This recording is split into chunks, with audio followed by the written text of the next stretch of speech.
चलिए, जो बूस्टअप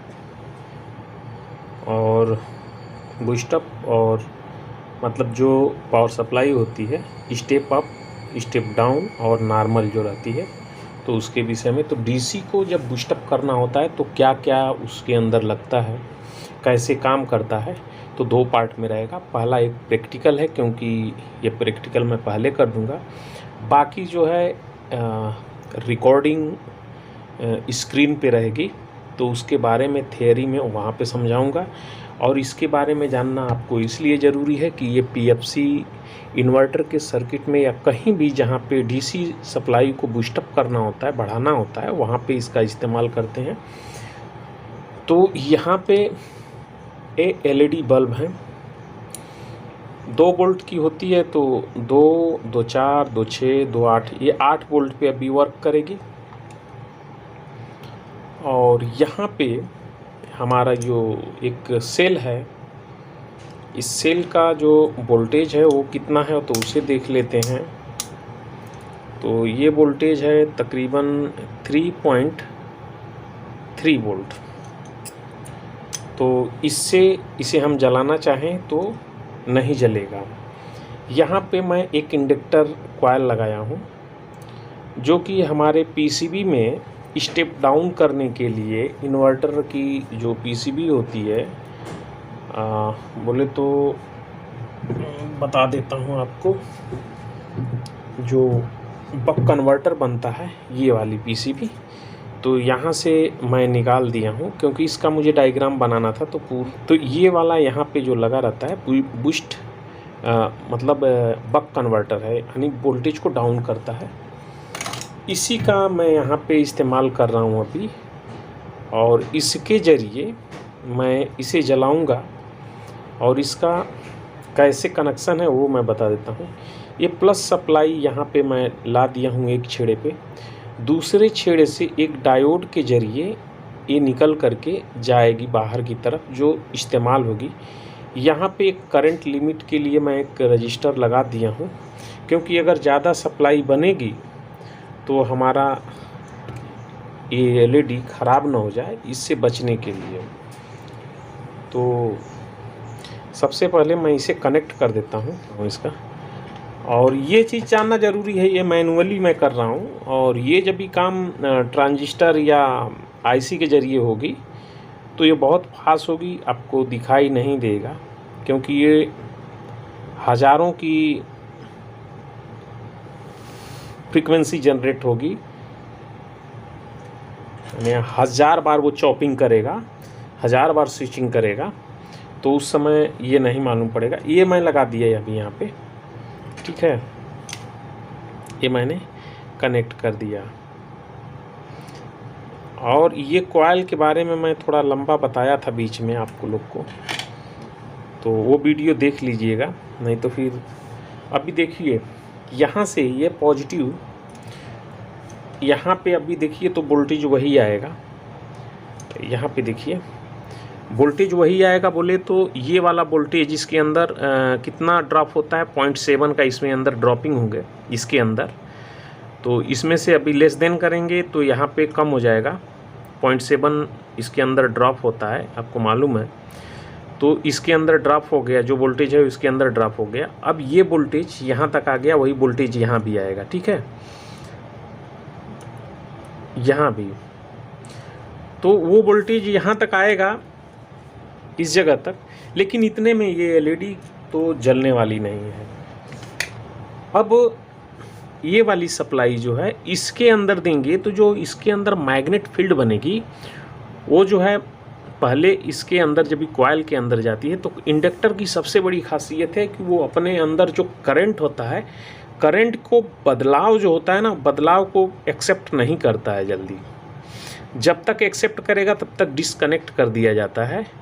और उसी के चक्कर में ये वोल्टेज को बनाए रखने के लिए, करंट को बनाए रखने के लिए ये प्रक्रिया इसमें करते हैं। इसका भी फार्मूला होता है, तो फार्मूले की बात नहीं करेंगे, क्योंकि अपने जो पीसीबी आएगी उसमें ये चीज़ नहीं होगा। लेकिन आपको ये देखना होगा, क्या क्या देखना होगा।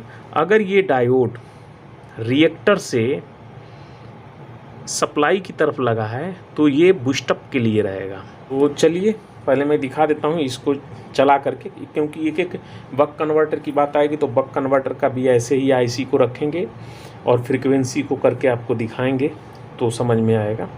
तो अभी आप देखिए मैं ऐसे वायर को ऐसे लगा रहा हूँ और हटा रहा हूँ तो ये जल रहा है, ठीक है, लेकिन कंटिन्यू नहीं जल रहा है। तो क्या करेंगे, इसमें स्टैंड जैसे ही बन रहा है वैसे ही खपत हो जा रही है, इसके लिए ये कंटिन्यू नहीं चलेगा। तो यहाँ पे क्या करते हैं, कैपेसिटर, जो कैपेसिटर का इस्तेमाल करते हैं। अभी मेरे पास जो कैपेसिटर है यही है, और क्योंकि मेरी फ्रीक्वेंसी कम है यहाँ पे, जो हाथ से मैं कर रहा हूँ ये फ्रीक्वेंसी कम है, तो हमको ज़्यादा से ज़्यादा स्टोर करना है। अगर जितनी ज़्यादा इसकी फ्रीक्वेंसी होगी ये कैपेसिटर छोटा होते जाएगा। तो ये चीज़ नहीं है, वो फ्रीक्वेंसी के ऊपर डिपेंड करता है कि फ्रीक्वेंसी कितना है, चॉपिंग कितने से कराई जाती है, यानी कितने टुकड़ों में काटा जाता है, उसके अनुसार होता है। वो जिस सर्किट की बात आएगी उस सर्किट की बात पे चलेगी। लेकिन एक समझने के लिए मोटा मोटी आपको ये समझना है, क्योंकि ये आपको क्रिएटिव करने की वहाँ पे ज़रूरत नहीं पड़ेगी। ये क्रिएटिव करके सिर्फ आपको मैं बताने की कोशिश कर रहा हूँ कि ऐसे ही होता है। तो यहाँ पे मैं इस कैपेसिटर को लगा दिया। अब देखिए क्या होगा कि जो वोल्टेज, सॉरी यहाँ पे मैं गलत जगह पे इस कैपेसिटर को लगा रहा हूँ, क्योंकि इस जगह पे नहीं लगाना चाहिए।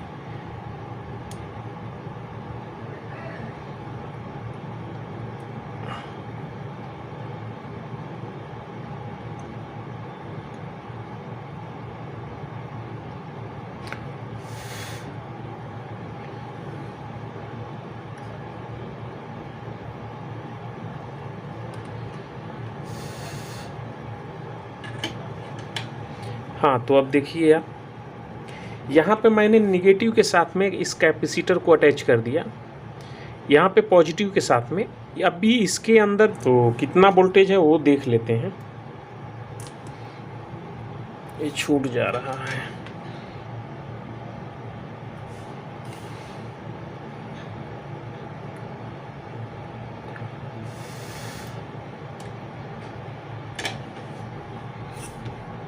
तो यहाँ पे जो वोल्टेज है उसे देखिए आप, यहाँ पे 5 वोल्ट के करीब ये शो कर रहा है, ठीक है, 5 वोल्ट के करीब। और उसके पीछे का है कि जो इसके अंदर जो कैपेसिटर जब भी अपने अंदर एब्जॉर्ब करता है तो स्लोली बढ़ता है, तो एक लिमिट तक ही बढ़ेगा, उससे ऊपर नहीं जाएगा। तो यहाँ पे तो अपनी लिमिट पे आ चुका है 5.1 तक। अगर जो मैं इसको ग्राउंड के साथ में, यानी इसमें जब भी मैं ये फुल करंट इसके अंदर फ्लो कराऊंगा तो ये रिवर्स में फिर कोलैप्स होता है, मतलब एक गिरता है, ढहता है, नष्ट होता है। तो ये सप्लाई अपनी जो करंट है इसके अंदर रिवर्स फिर इस दिशा में चलता है और उस कैपेसिटर के अंदर एब्जॉर्ब होने लगेगा। तो उसके लिए क्या है कि आप देख सकते हो, जैसे ही मैं इसमें एक बार स्विचिंग करता हूं तो कोलैप्स, जैसे ही हटाऊंगा ये कोलैप्स होने की कोशिश करेगा। अब देखिए जितना बार मैं इसको करूंगा उतना बार ये कोलैप्स होने की कोशिश करेगा और लाइट ग्लो होनी शुरू हो रही है। तो इस तरह से अभी ये स्विचिंग है, एक तरह से आप देखिए तो ये स्विचिंग है। अगर जो मैं इसको फास्ट स्विचिंग कर देता हूँ तो ये फुल्ली ग्लो करने लगेगा और स्टोरेज अभी इसके अंदर हो गया है। तो जैसे जैसे आप देखेंगे तो ये लाइट ग्लो करने लगी।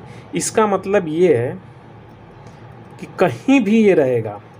अभी इसको मैं दूसरी एक आईसी से या ट्रांजिस्टर से करूँगा तब समझ में आएगा आपको कि ये वाला हिस्सा में जो IGBT या मॉसफेट लगाते हैं, एक तरह से आप इसे मान लेते हैं, ठीक है, ये गेट हो गया, ये इमीटर हो गया, ये कलेक्टर हो गया। तो ऐसे इसमें कनेक्ट करा देंगे और इसके गेट पे ये सिग्नल, ये जो स्विच का ऑफ और ऑन का कंडीशन ये बन रही है, इसको हम इसी के ऊपर इस गेट पे देते हैं, जो कि आईसी के थ्रू बन करके माइक्रो कंट्रोलर से आती है। तो ये अपना स्विचिंग शुरू करता है और इसी के अंदर वो रिवर्स बार बार स्विचिंग करता है। करंट को अस्थाई बनाने के लिए ये रिवर्स मतलब एक बार झटके के साथ में करंट एक तरफ फ्लो करता है, फिर वापस रिवर्स जब भी आता है तो इसमें स्टोर होने लगता है और इसके बाद हमारा जो बाकी एक आगे का सिस्टम है वो चलने लगता है। यहाँ पे जो बोलते हैं शॉर्ट की डायोड वो इस्तेमाल करते हैं, जो कि कुछ ऐसे ही रहता है। ठीक है, तो ऐसा है। बाकी हम कंप्यूटर के स्क्रीन पे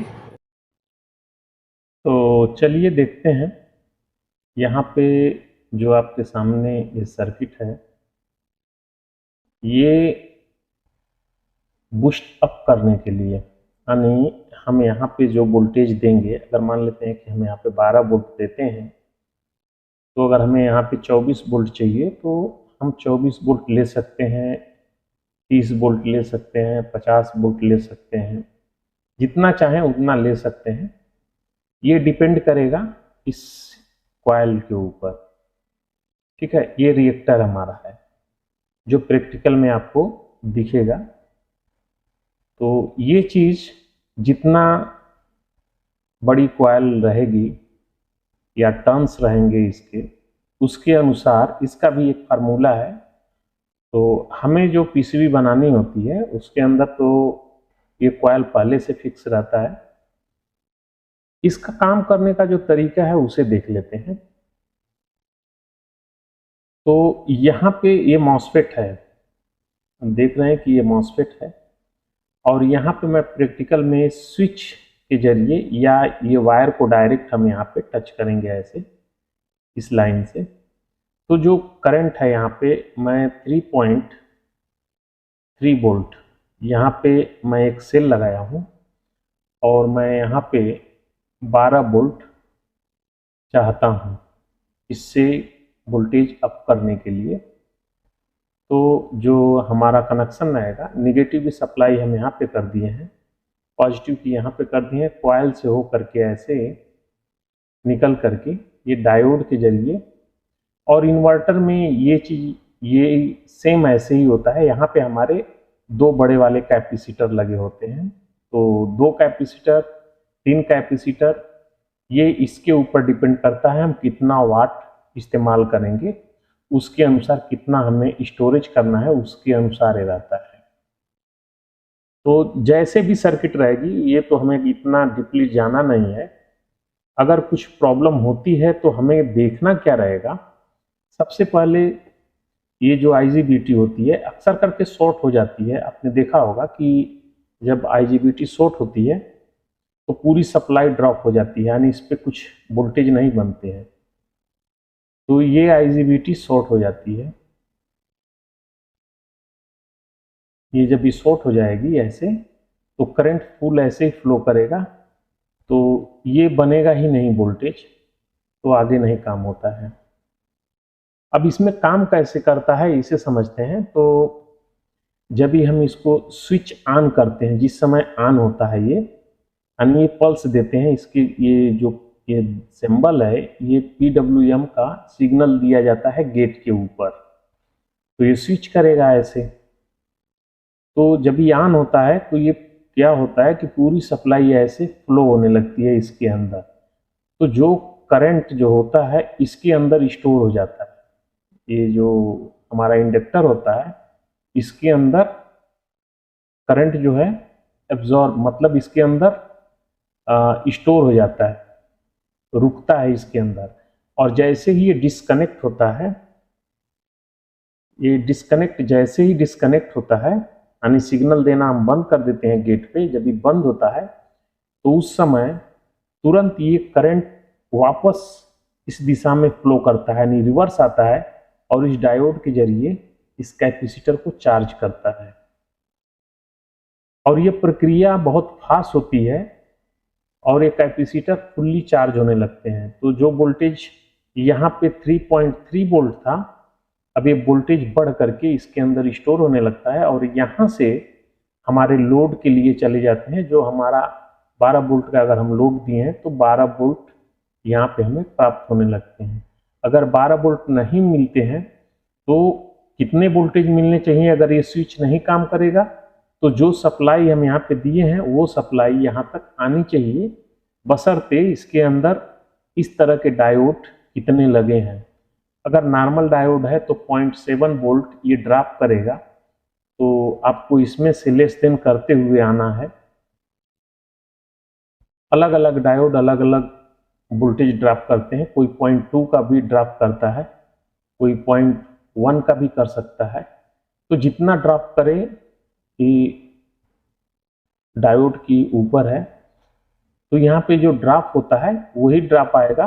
बाकी वोल्टेज आपका अगर यहाँ पे 3.3 है तो मान लेते हैं कि कोई ड्रॉपिंग नहीं होगी, तो 3.3 वोल्ट ही रहेगा यहाँ पे।